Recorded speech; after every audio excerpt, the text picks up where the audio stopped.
Before we begin, tell us where you're watching from. We love hearing from our global community, and we might just find a real soldier's story from your location too. Aliceville, Alabama, 1,943. Population, 1,500. A sleepy farming town where nothing ever happened. Until one day, the U.S. Army showed up and started building something massive in secret. Within months, this tiny town's population exploded to almost 10,000. Armed guards everywhere. Barbed wire fences stretching for miles. Trains arriving in the dead of night. What was the army hiding? 6,000 of Hitler's most elite soldiers. Rommel's infamous Afrika Korps, the same men who terrorized Europe and North Africa. But here's what will shock you. What happened inside this camp was the exact opposite of what most veterans think. It wasn't a prison. It was something so unexpected, so controversial, that even Hitler himself got involved. And what the prisoners experienced there, it changed warfare forever. June 2nd, 1943, late afternoon. The entire town of Aliceville lines Highway 17. They've been told to stay back. Armed American soldiers, rifles, machine guns, shotguns, form a human wall stretching from the railroad station to the new camp. One local newspaper called it the greatest show of armed force the town had ever witnessed. Then the train arrives, the doors open, and out step 6,000 German prisoners of war, not just any soldiers. These are Rommel's Desert Fox warriors, the Afrika Korps, Hitler's elite fighting force that had crushed Allied armies across North Africa. These men expected hell. They'd heard stories about American POW camps, starvation, torture, brutal conditions. One German soldier later wrote in his diary, "We prepared ourselves for the worst. We said our prayers. We expected to die in Alabama." But when they arrived at Camp Aliceville, what they found was so shocking, it sounds like propaganda. Except it's 100% documented truth. Picture this. You're a German soldier. You just lost the war in North Africa. You're being shipped to enemy territory. You expect the worst. And then you walk into your barracks at Camp Aliceville. Fresh linens on your bed, shaving equipment, soap, clean uniforms waiting for you. The mess hall? They serve you so much ham, so much corn, so much food that you can't finish it. The young German POWs were so embarrassed about wasting food that they literally dug holes and buried the leftovers at night, so the Americans would uneat.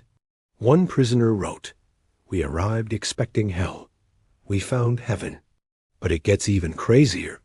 Within 1 year, the German prisoners at Camp Aliceville had 3 full orchestras playing concerts weekly, using instruments donated by the local Alabama community. A fully functioning school where prisoners could study pottery, mathematics, languages, engineering. They could even take college courses through the University of Alabama and earn actual college credits recognized by universities back in Germany. There were daily soccer matches. A camp newspaper called Der Sonnengast, poetry readings, theatrical productions. And here's the most insane part. In the middle of fighting World War II, Adolf Hitler himself sent $12,500 to Camp Aliceville, that is over $200,000 in today's money, so the German soldiers could open an art exhibition. An art exhibition in a POW camp in Alabama during the war. You can't make this up. But wait, if you're thinking, this sounds too good to be true, you're right. Because there was something dark happening inside Camp Aliceville. Something the Army tried desperately to hide. Remember, only about 10% of these prisoners were hardcore Nazis. But that 10%? They were absolutely vicious. These Nazi extremists formed their own secret police inside the camp. They terrorized any prisoner who seemed too friendly with Americans, too comfortable, too willing to accept kindness from the enemy. Dr. Stephen Fleck, the camp physician, later testified about what he witnessed. Most of the violence happened at night. Prisoners were strangled with bare hands. stabbed with stolen kitchen utensils. We had 2 or 3 such deaths every month. Think about that. 2 to 3 murders per month. Inside an American POW camp. On U.S. soil, the targets? Any prisoner suspected of wavering in his Nazi enthusiasm. Anyone who smiled too much. Anyone who learned English too eagerly. Anyone who seemed grateful for the food, the education, the humanity. And nobody would testify. Nobody would identify the killers. Because everyone knew, if you talked, you were next. So the U.S. Army made a radical decision. By 1944, Camp Aliceville became what they called a segregation camp, a place specifically designed to house the most dangerous, most fanatical Nazi prisoners, separated from the rest. The paradise for some became a prison within a prison for others. So why? Why did the U.S. Army treat enemy soldiers, Hitler's own men, with such extraordinary kindness? The official answer: the Geneva Conventions of 1929. International law required that POWs receive the same quality food, clothing, and medical care as American troops. The camp commander drilled these rules into every guard. Treat them exactly how you'd want your son treated if he was captured overseas. But here's what really happened. Something remarkable. Something that goes beyond just following rules. The people of Aliceville, this tiny southern town, started treating these German prisoners not as enemies, but as human beings. Young men, sons, brothers. Local families donated musical instruments. University professors volunteered to teach.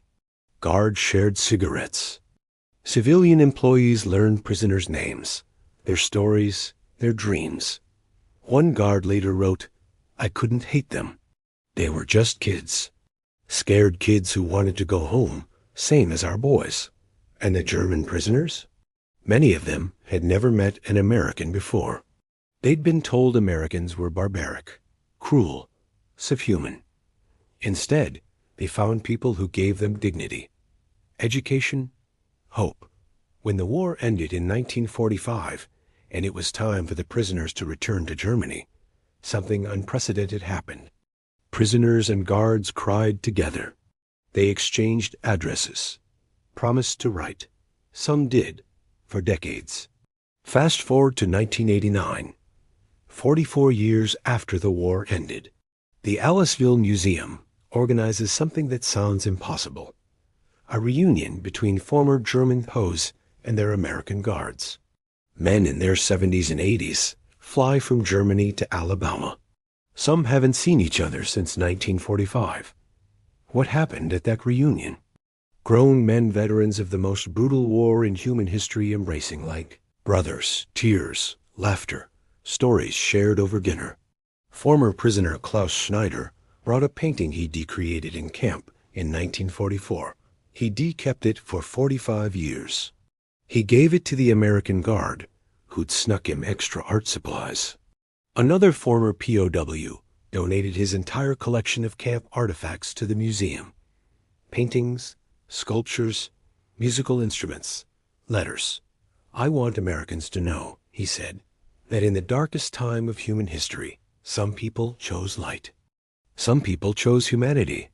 The Aliceville Museum today houses what experts call the largest collection of World War II POW memorabilia in the United States.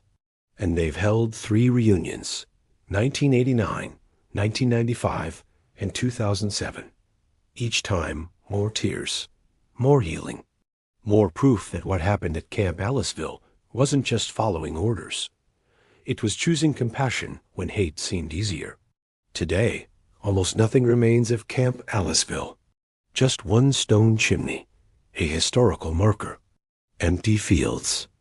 But what happened there between 1943 and 1945? It proved something most veterans already know, but the world often forgets. Even in war, we get to choose. Cruelty or compassion. Hatred or humanity. Following orders or following our conscience. Camp Aliceville chose all 3, following orders with compassion and humanity.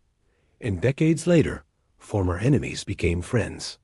proving that even in our darkest hours, kindness isn't weakness. It's the strongest weapon we have. Thanks for watching. Don't forget to subscribe for more amazing stories you've never heard before.